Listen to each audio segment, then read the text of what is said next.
बिस्मिल्लाहिर्रहमानिर्रहीम। काबेल और हाबेल कौन थे? ज़मीन पर पहला कत्ल कैसे हुआ और इस कत्ल के बाद क्या हुआ? अगर आप इन सवालात के जवाब जानना चाहते हैं तो वीडियो को एंड तक ज़रूर देखें। हज़रत आदम अलैहिस्सलाम और हज़रत हव्वा की जब तौबा कबूल हो गई तो फिर उन्हें इत्मीनान हो गया। वो सुकून की ज़िंदगी बसर करने लगे। अब उनके यहाँ औलाद पैदा होने लगी।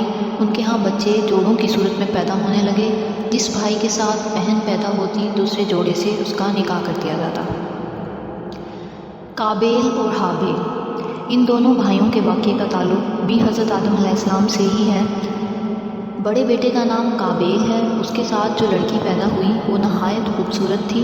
दूसरी तरफ दूसरा भाई हाबेल पैदा हुआ। उसके साथ जो लड़की पैदा हुई वो आम सी शक्ल की थी। अब कानून के मुताबिक काबेल का निकाह इस आम शक्ल सूरत की लड़की से होना था और हाबेल का निकाह नहायत खूबसूरत लड़की से। काबेल को ये बात बहुत नागवार गुजरी। खूबसूरत लड़की का नाम किताबों में अक्लिमान आया है। काबेल ने साफ कह दिया कि इसकी शादी अक्लिमान से होगी। इस पर हज़रत आदम अलैहिस्सलाम ने फरमाया, तुम दोनों अपनी अपनी कुर्बानी पेश करो। जिसकी कुर्बानी मंजूर होगी अक्लिमान से उसकी शादी कर दी जाएगी। कुर्बानी के लिए हाबेल अपने रेवड़ से एक बेहतरीन दुम्बा ले गया। काबेल की नीयत ख़राब थी। वो ख़राब किस्म का गला ले गया। इस वक्त होता ये था कि जिसकी कुर्बानी अल्लाह ताला कबूल कर लेता था उसकी जिन्स को एक आग आकर जला देती थी। जिसकी कुर्बानी मंजूर ना होती उसकी जिन्स को वो आग ना जलाती।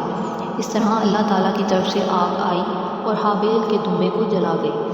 काबेल का रद्दी गला जूं का तूं पड़ा रह गया। काबेल ये तौहीन बर्दाश्त न कर सका। उसने तैश में आकर कहा, अब मैं तुझे कत्ल कर दूँगा। इस पर हाबेल ने जवाब दिया, अल्लाह ताला सिर्फ परहेज़गारों की कुर्बानी कबूल करता है। अगर तुमने मुझे कत्ल करने के लिए मेरी तरफ हाथ बढ़ाया तो फिर भी मैं तुम्हारी तरफ हाथ नहीं बढ़ाऊँगा। बेशक मैं अल्लाह ताला से डरता हूँ जो सारी मखलूक का रब है। मैं तो चाहता हूँ तो मेरा गुनाह भी अपने ज़िम्मे ले ले। इस तरह तू दोज़खियों में से हो जाएगा।